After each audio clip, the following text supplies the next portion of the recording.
आज हम ड्राइव करेंगे रिलेटिविस्टिक वेव इक्वेशन और या Klein Gordon equation. In order to derive relativistic wave equation, Klein Gordon develop the equation for the particle जो कि move कर रहे होते हैं with the speed of light. Relativity जो होती है, रिलेटिविस्टिक मैकेनिक्स जो होती है, ये डील करती है उन ऑब्जेक्ट्स के साथ जिनकी जो है वो स्पीड ऑफ लाइट के इक्वल होती है। बहुत ज़्यादा वेलोसिटीज़ के साथ जो है वो मूव कर रहे होते हैं, क्योंकि यूनिवर्स में सबसे ज़्यादा अब तक की स्पीड जो है वो स्पीड ऑफ लाइट है। उससे ज़्यादा अभी तक किसी भी चीज़ की स्पीड नहीं पाई जाती, इवन साउंड की भी नहीं। जैसा कि हम देखते हैं कि जब हमारे पास बादल गरज रहे होते हैं तो आवाज़ हमारे पास बाद में आती है, लेकिन जो लाइट होती है वो पहले जो है वो हम तक पहुंच जाती है। तो स्पीड ऑफ लाइट जो है वो हम जानते हैं कि 3 × 10⁸ मीटर फी सेकेंड होती है। ठीक हो गया। तो रिलेटिविस्टिक केस में हम उन्हीं ऑब्जेक्ट्स को डिस्कस करते हैं जिनकी स्पीड जो है वो स्पीड ऑफ लाइट के को अप्रोच कर रही होती है। ठीक हो गया। इसके लिए जो था वो क्लीन गॉर्डन इक्वेशन हमने ली। क्लीन गॉर्डन इक्वेशन जो है इस इक्वेशन को कहते हैं या रिलेटिविस्टिक वेव इक्वेशन कहते हैं। इसकी डेरिवेशन के लिए हम क्या करते हैं, according to the special theory of relativity, energy और मोमेंटम जो है उसको हम रिलेट करते हैं बाय द फॉलोइंग रिलेशन से, जिसके मुताबिक जो हमारे पास होता है E² = P² C² + m0 C⁴। इसकी डेरिवेशन भी आपको मिल सकती है, अगर आपको चाहिए तो आप जो हैं वो बता सकते हैं, लेकिन मैं अपलोड कर दूंगी इसकी जो है वो रिलेशन एनर्जी और मोमेंटम का कि क्या है हमारे पास। ठीक है, ठीक हो गया। तो इसमें m0 क्या है, हमारे पास रेस्ट मास है। अगर हम E और P को इनके कॉरिस्पॉन्डिंग क्वांटम मैकेनिकल ऑपरेटर्स के साथ जो है वो रिप्लेस कर दें तो हमारे पास क्या हो जाएंगे, उसको ऑपरेट कर दें वेव फंक्शन साई के साथ, तो हमारे पास क्या आ जाएगा। हम जानते हैं कि E जो हमारे पास होती है आयोटा h² ⁻⁻t, और जो मोमेंटम होता है वो हमारे पास होता है माइनस आयोटा h² ⁻⁻t, जिसे डेल्टा भी बोलते हैं। ठीक है, डेल्टा लिख लेते हैं उसे। तो अब हम क्या करेंगे, इसकी जगह पे वैल्यूज़ पुट कर देंगे। आयोटा h² ⁻⁻t का स्क्वायर साई r/t, और ये हमारे पास p की वैल्यू जो है वो minus iota h² del square, इस पूरे का स्क्वायर C² + m0² C², और साई फंक्शन जो है with respect to r and t हमने ले लिया। अब हमने क्या करना है, जो स्क्वेयर्स हैं उनको ओपन कर देना है ब्रैकेट्स को, तो ये हमारे पास क्या हो जाएगा, आयोटा स्क्वायर h², और ये हमारे पास टर्म आ गई। बाकी ये हो गया हमारे पास माइनस जो है उसका स्क्वायर जो है वो उसकी वजह से प्लस हो गया, और हमारे पास आयोटा स्क्वायर आ गया, h² आ गया, डेल्टा स्क्वायर आ गया, C² आ गया, m0² आ गया, C⁴ आ गया, और जो हमारे पास है साई फंक्शन जो है r एंड t का जो है हमारे पास। अब हमारे पास क्या है, आयोटा स्क्वायर हम जानते हैं कि =-1 होता है, तो उसकी वजह से यहाँ पे आ गया minus h² ⁻² Sai function of r and t, और ये हमारे पास क्या है, आयोटा स्क्वायर की वजह से यहाँ पे भी आ गया है माइनस, और ये पूरी की पूरी टर्म वैसे आ गई है। अब हमारे पास बन गई है इक्वेशन नंबर 2।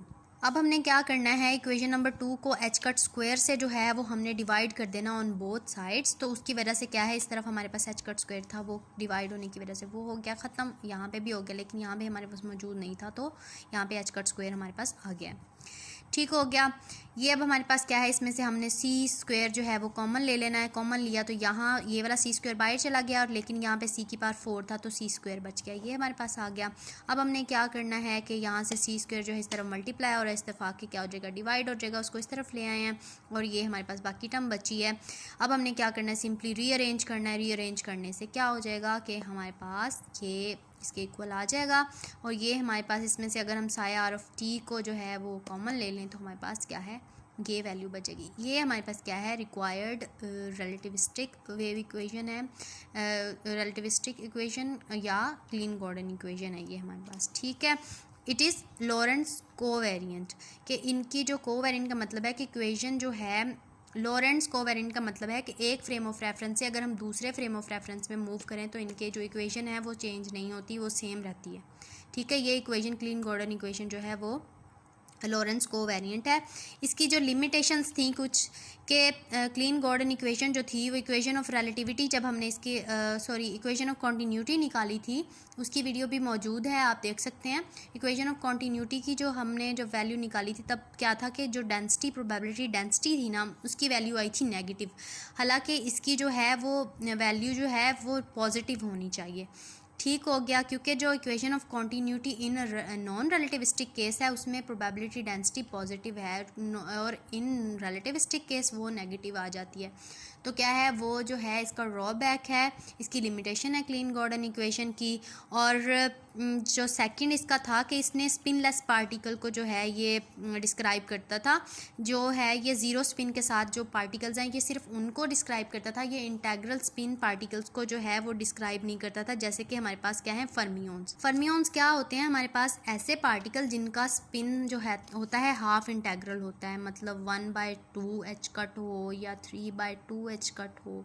तो ये था, ये हमारे पास सिर्फ इसने पायोन्स को, ये क्लीन गॉर्डन इक्वेशन जो थी ये जो है वो इंटेग्रल जो जिनका हाफ इंटेग्रल स्पिन होता है ना फर्मियोन्स, ये उनको डिस्क्राइब नहीं करते, ये सिर्फ बोसॉन्स को जो है वो डिस्क्राइब करते हैं, पायोन्स को, कायोन्स को।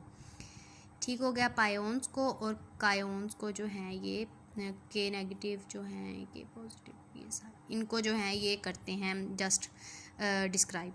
तो इस जो डिफ़िकल्टी को था वो डिराक ने फिर जो था ओवरकम किया था, और उसकी भी अवेलेबल है वीडियो, तो आप वो भी देख सकते हैं। और जब उसने इस डिफ़िकल्टी को ओवरकम किया था तो उसने कहा था डेंसिटी को भी उसने एक्सप्लेन किया था कि किस वजह से वो नेगेटिव आई, और उस डेंसिटी की बेस पर ही हमें जो था वो पॉजिट्रॉन की एग्जिस्टेंस मिली थी, कि पॉजिट्रॉन जो हैं इलेक्ट्रॉन के एंटी पार्टिकल्स हैं जो कि प्रेजेंट हैं, और जो है वो एडरसन ने फिर उसे जो है वो डिस्कवर किया था पॉजिट्रॉन्स को, और फिर उसे नोबेल प्राइज़ भी उसी बेस पर मिल गया था। ठीक है, तो होल थ्योरी जो थी उसने इसकी लिमिटेशंस को जो था ना वो डिस्क्राइब कर दिया था। तो उस पर भी वीडियो जो है वो अवेलेबल है, तो आप देख सकते हैं। और सब्सक्राइब करना नहीं भूलिएगा, लाइक करना नहीं भूलिएगा, दुआ में याद रखिएगा। अल्लाह हाफ़िज़।